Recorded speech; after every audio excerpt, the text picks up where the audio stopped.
హైదరాబాద్ లోని బంజారా హిల్స్ లో కారు బీభత్సం సృష్టించింది. కేబీఆర్ పార్క్ ఫుట్ పాత్ పై దూసుకెళ్లింది.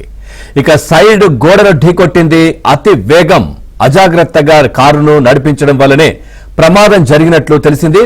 కారులో ఉన్న 5గురిని పోలీసులు అదుపులోకి తీసుకున్నారు.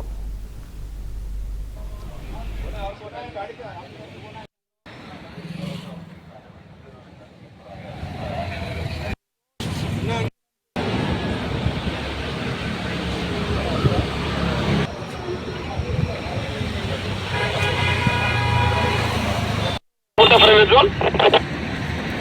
गुड मॉर्निंग सर दिव्यान पाहिजे सर